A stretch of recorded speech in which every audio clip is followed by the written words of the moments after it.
इधर यूपी की मैनपुरी लोकसभा सीट और रामपुर खतौली विधानसभा सीटों के उपचुनाव को लेकर बीजेपी की तैयारी पूरी है। जल्द ही प्रत्याशियों के नामों की घोषणा भी होने वाली है। ऐसे में प्रदेश के पर्यटन मंत्री जयवीर सिंह ने बंसल न्यूज पर तीनों सीटों पर जीत का दावा किया। और क्या कुछ कहा मंत्री ने, आइए सुनाते हैं।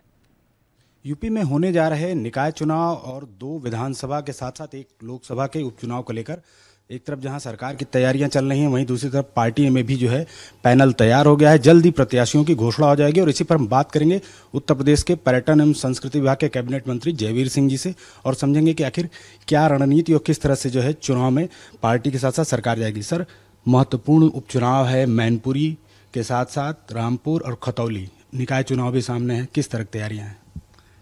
भारतीय जनता पार्टी और भारतीय जनता पार्टी का एक एक कार्यकर्ता बूथ लेवल तक, बूथ से लेके सेक्टर, मंडल, जिला, प्रदेश और राष्ट्रीय स्तर तक हमेशा चुनाव के लिए पूरी तरह तैयार रहता है, सजग रहता है और उसको ज़्यादा तैयारी की जरूरत नहीं होती। कभी भी जब भी चुनाव आयोग कोई चुनाव डिक्लेयर करता है, एक एक कार्यकर्ता तक मैसेज होता है, एक एक कार्यकर्ता उस चुनाव के लिए पूरी तैयारियों के साथ तत्पर रहता है।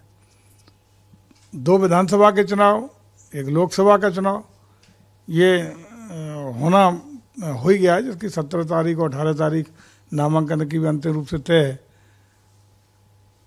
साथ ही साथ हमारे नगर निगम और स्थानीय निकाय के टाउन एरिया, नगर पालिकाएँ सब होना सुनिश्चित ही है, जिसका दिसंबर के लास्ट तक मैं समझता इस चुनाव के तत्काल बाद ही उस चुनाव की भी डुगडुगी बच जाएगी। सर, लेकिन मैनपुरी जो है वो नेताजी के निधन से जो लोकसभा उपचुनाव हो रहा है, उनके निधन से सीट खाली हुई, तो जाहिर सी बात है सिंपैथी एक बड़ा फैक्टर रहेगा और डिम्पल यादव चुनाव मैदान में है, तो कितनी बड़ी चुनौती के रूप में आप इसको देखते हैं?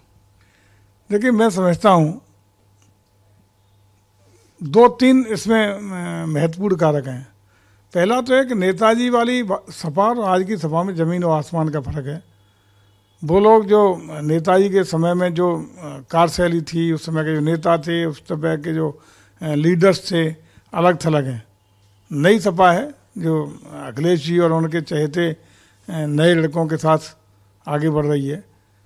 और दूसरी ओर यदि हम नज़र करें तो जहाँ 3 लाख से ज़्यादा की लीड आदरणीय नेताजी की हुआ करती थी, 2019 में उन परिस्थितियों में जबकि पार्टी का कोई राष्ट्रीय स्तर का नेता वहाँ कोई जनसभा करने नहीं गया था, उसके बावजूद भी जन सहयोग, जन समर्थन के बल पर, केवल कार्यकर्ताओं के बल पर हम लोग आदरणीय मुलायम सिंह जी की जीत हजारों में, लाखों से बदल के हजारों में घटा करके ले आने का काम कर सके थे।